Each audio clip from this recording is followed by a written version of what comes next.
Hello and welcome to another episode of Program Manager's Guide to Kerbal. Today we'll be spending some science and looking at some missions to move into our next phase of our commercial aspirations. For now, I'm going to set the timer to get us to the next morning, so we have a nice beautiful view of our space complex.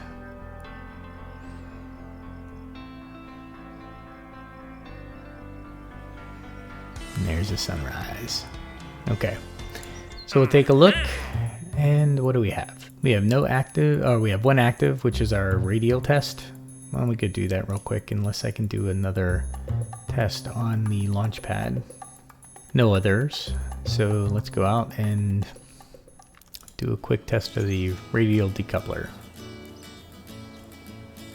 So we'll go into our vehicle assembly building. It's a test mission. We have an untitled spacecraft. We're gonna select the R&D. As any good program manager will tell you, project name says it all.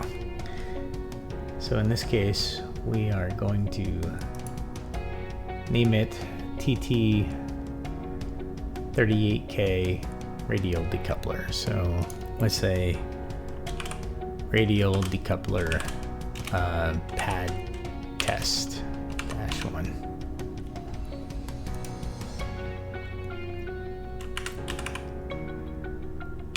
Initiate through staging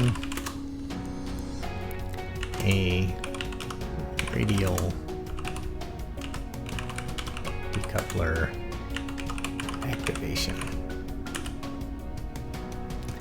This one's going to be pretty simple, but as we are in a game, I have to follow some rules. So the first rule is I always have to have some type of command module.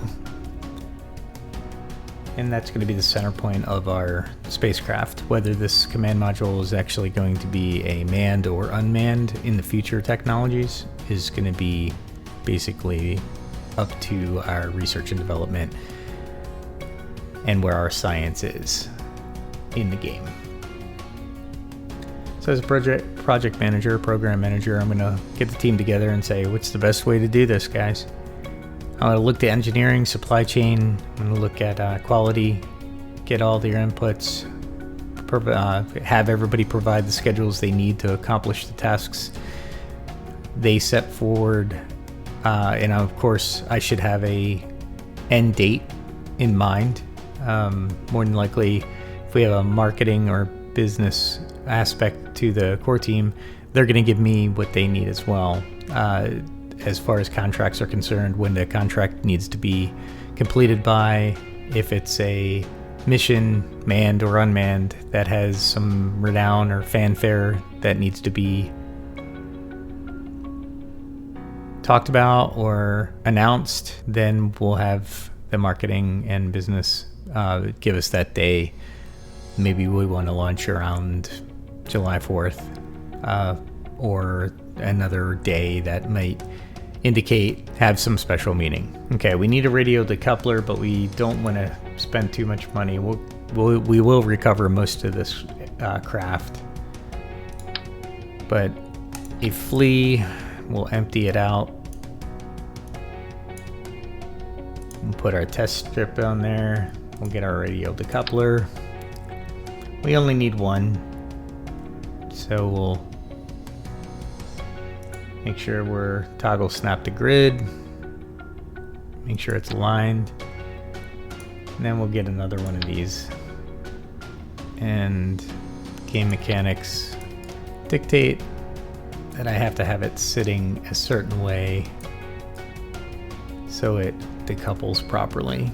And as a matter of fact, that is not the way. You can see it's a little bit off. So see if that works. Yeah, that's a little bit better. And then since I didn't have a good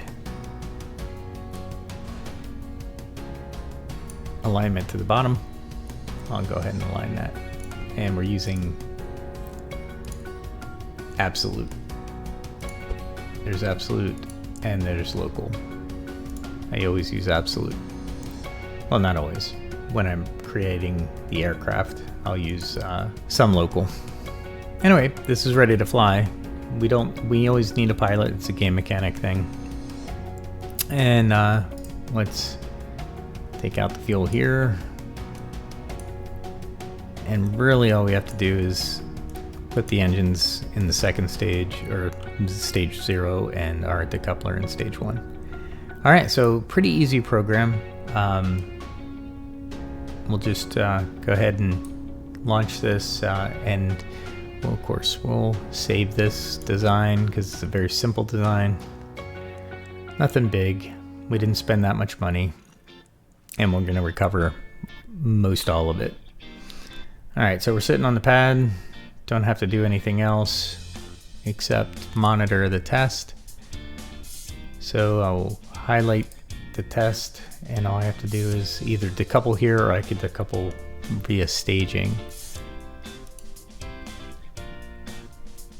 Activate the part through staging. So I shouldn't activate it through highlighting. So it does. Wow. I should have made the decoupler just a little less powerful than that. As we can see, the decoupler stays with the item it's decoupling, which gives us a nice, well, partly. As you can see, there's leftover structure from the decoupler that mounted the decoupler to the fuselage of the main spacecraft. Okay, with that done, we can recover the vessel since we've achieved our mission, which gives us a little bit more science.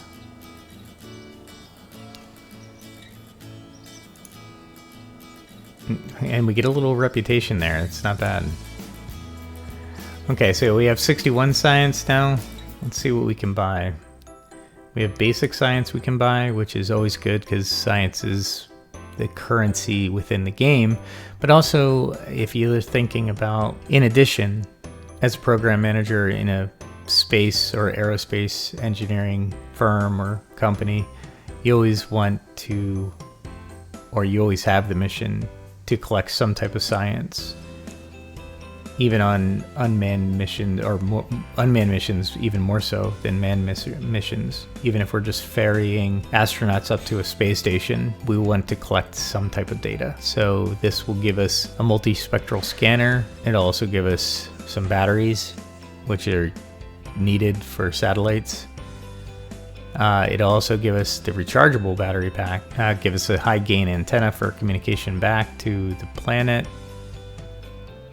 some radiator panels for heat dispersion. It'll also give us an experiment storage unit so we can have a scientist on board to reset the science.